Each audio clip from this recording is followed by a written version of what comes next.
नाज़रीन, अवामी न्यूज़ में ख़बरनि जो सिलसिलो जारी है। नुक़्ते से तव्हांखे भरिया सिटी खां ख़बर ॾींदा हलूं त भरिया सिटी वेझो ॻोठ मंगो में ज़मींदार तोड़े आबादगार अहमद खान नाइच जी ओताक ते हिन इलाइक़े में माकड़ जे अचण बाद ज़राइत खाते ज़िले नौशरो फिरोज़ पारां हिकु सेमिनार थियो। इन हवाले खां वधीक तफ़सील ॿुधाए रहियो भरिया सिटी में नदीम अहमद मंगी पंहिंजी रिपोर्ट में। भरिया सिटी वेझो ॻोठ मंगो में ज़मींदार तोड़े आबादगार अहमद खान नाइच जी ओताक ते हिन इलाइक़े में माकड़ जे अचण बाद ज़राइत खाते ज़िले नौशरो फिरोज़ पारां हिकु सेमिनार कोठायो वियो, जंहिंमें ज़िले नौशरो फिरोज़ जे ज़रई माहिरनि गुलाम फारूक विस्तड़ो, गुलाम रसूल चन्ना, खुदा बख्श राजपर, जावेद हुसैन मंगी ऐं ॿियनि आबादगारनि खे लेक्चर ॾींदे चयो त माकड़ हिकु जीत जो क़िस्म आहे जेको वारियासी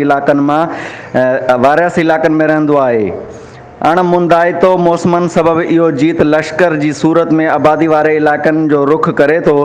हर सावक जहिड़ोक ॿूटा, मुख़्तलिफ़ फसल, कमद, कणकूं, वण, भाॼियूं ऐं गाहनि ते हमिलो करे उन्हनि जा सावा पन कतरे खाए थो, जंहिं सबबि आबादगारनि खे वॾो नुक़सानु पए थो। हालिया कुझु ॾींहंनि में सिंध जे मुख़्तलिफ़ इलाइक़नि जीअं नौशरो फिरोज़ जे मुख़्तलिफ़ तालुक़नि जे मुख़्तलिफ़ देहन ऐं एरियाज़ में वॾे पैमाने ते माकड़ नुक़सानु कयो आहे।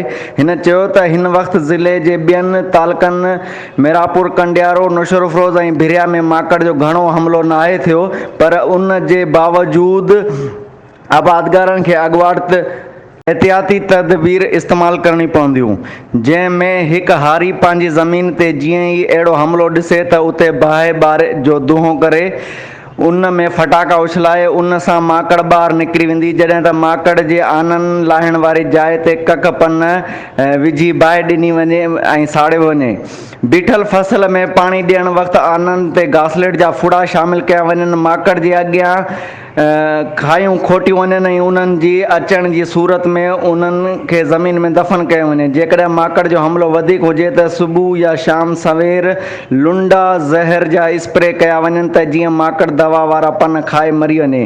बाक़ी माकड़ घणी हुजण जी सूरत में उन ते जहाज़ या हेलीकॉप्टर वसीले स्प्रे करे सघिजे थो। माकड़ बाबति थियल सेमिनार में इलाइक़े जे वॾे अंग में आबादगारनि, हारियुनि, ज़मींदारनि वॾी तादाद में शिरकत कई। हिन अमल जी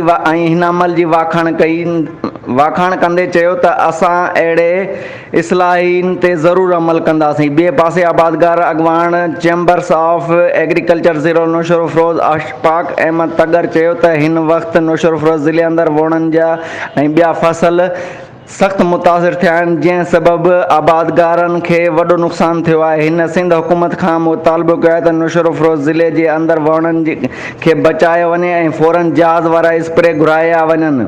अली कलोड़ सां गॾु नदीम अली मंगी, अवामी न्यूज़ टीवी, भिरिया सिटी। वधीक ख़बरनि ऐं तफ़सील लाइ विज़िट कयो अवामी news Facebook page, YouTube page ऐं अवामी न्यूज़ वेबसाइट।